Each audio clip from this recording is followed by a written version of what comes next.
नाज़रीन इकराम, पुराने वक्तों में जब माचिस नहीं हुआ करती थी तो लोग आग उधार लेते थे अपने पड़ोसियों से, मोहल्ले वालों से, बस्ती वालों से या बस्ती से बाहर जो लोग बैठे हुए थे, रहायश पजीर थे, उनसे वो आग जाकर उधारी लेते थे।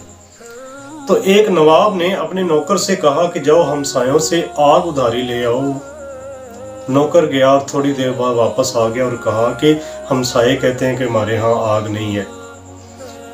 उस नवाब ने कहा कि जाओ मोहल्ले पूरे में पता कर लो, शायद कहीं आग मिल जाए। वो पूरे मोहल्ले में जाकर वापस आके कहता है कि पूरे मोहल्ले में आग नहीं मिली।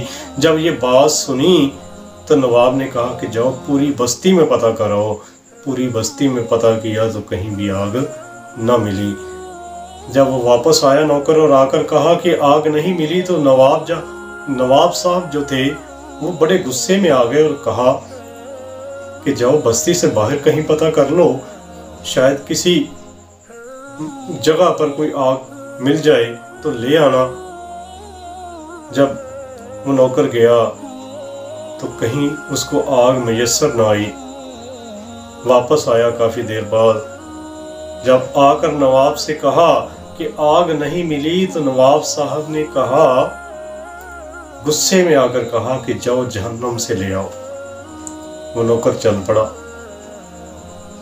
काफी देर गुजारने के बाद वो वापस आ गया। आग उसके पास तब भी नहीं थी। नवाब ने पूछा कि अब भी नहीं लेके आए तुम आग, क्या माजरा है?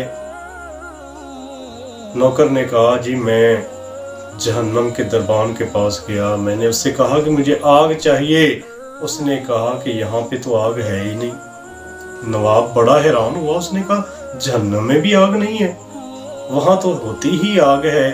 तो तुम्हें हो सकता है दरबान ने गलत कहा हो। नौकर बोल पड़ा, कहा कि नहीं, दरबान ने एक बड़ी पते की बात बताई मुझे। उसने कहा जहन्नम की अपनी आग नहीं है, इस जहन्नम में जो भी आता है वो अपनी आग अपने साथ लेके आता है। लिहाजा इंसान जो बुरे अमाल करता है वही उसकी आग है और वही आग वो अपने साथ आखिरत में लेके जाएगा, जिसमें उसको हमेशा हमेशा के लिए जलाया जाएगा। तो नाज़रीन इकराम, बुरे अमाल से बचिए। ये बुरे अमाल हम कर तो रहे हैं लेकिन ये भूल गए हैं कि ये हमारे लिए ईंधन तैयार हो रहा है। आग का सामान तैयार हम खुद ही कर रहे हैं और यही हम साथ लेके जाएंगे। खुदारा बचिए और बुरे अमाल से इज्तनाब कीजिए और एक अच्छी और सच्ची ज़िंदगी गुजारने की कोशिश